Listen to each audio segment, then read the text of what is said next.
Hey, and we're back with this loop box build from before where we last left off. We're talking about laying out the little box here with where you want everything. As you can see, I've used what we were talking about before, the precision square and our ruler to kind of lay out precisely where we want everything. And using these kinds of tools, make sure that everything lines up square with the box, and that's really the key to getting something looking really good. So if everything's kind of in line, equidistant, and square to the actual enclosure, I think you'll find that that really makes a difference in the appearance of the box. And everybody wants their stuff to look good. You don't want it to be, a big mess of, wavy lines and things here and things there. It's not a great idea. So as you can see, I've laid out a grid for where I want everything to go, and selected the spacing. For instance, we'll have a switch here followed by the LED right here, and 1, 2, 3, 4, and 5, making sure that there's plenty of room over there. On this side is where we're going to have the jacks for each loop, again using these little lumber guys. Every time I hear that name. So anyway, the way I like to select things as to how they're spaced together is I like to conserve space. So nest things. And the way I'll do that is basically take the two, sort of place them together, use my ruler and see how much space there really is between the two centers. And then give a little bit more for, just a little bit of caution, a little extra space. And I find 3/4 on these works pretty good. So I've laid these out.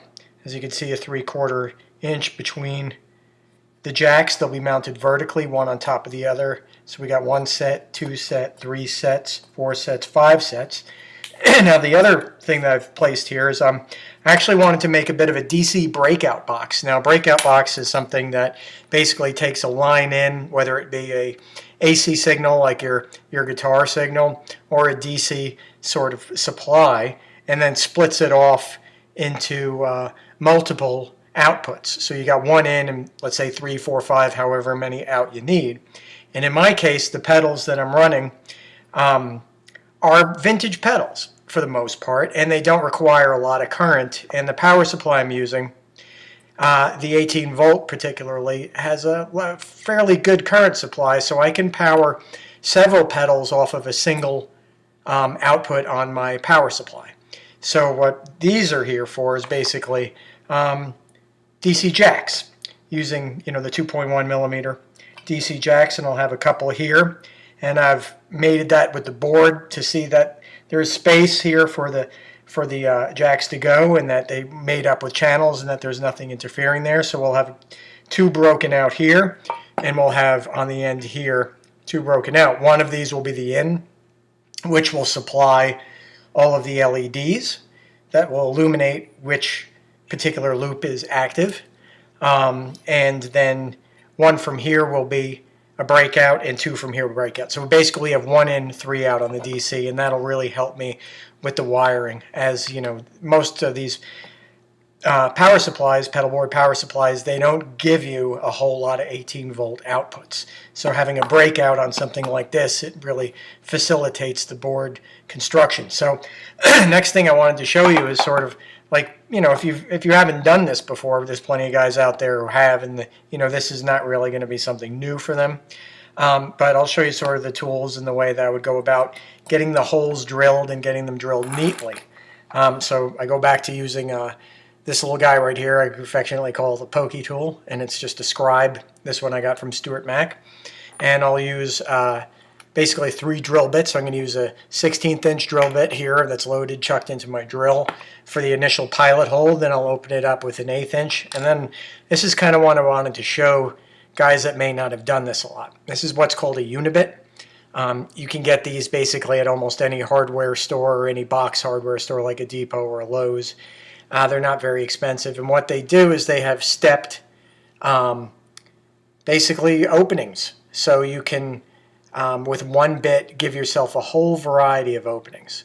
just by continuing to proceed further down the drill bit itself. So I'll just show you what I like to do real quick here. So right here we're going to have one of our lumber jacks, which is a 3/8.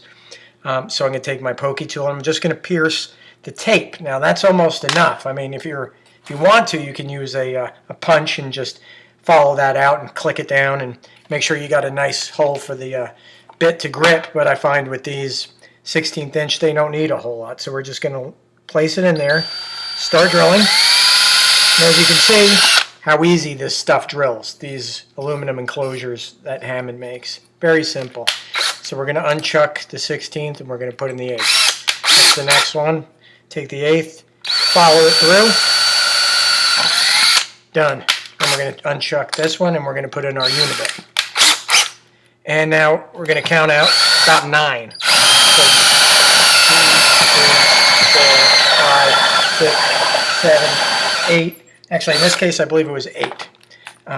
So clear off all the little chips, and we're going to test to make sure that's the right size, and indeed it is. So as you can see, we've got that done. You have a very neat hole there. It's perfectly round. That's one of the great things about the unibit, is it really does make a round hole. If you're going to use something like a straight bit, 3/8 inch straight bit, a lot of times you'll find that the drill will kind of wobble a little bit and you'll end up with an oblong hole, and that's a little bit sloppy. I mean, it's not going to make a big difference, but I like things to be nice and neat. So unibit, big plus for that.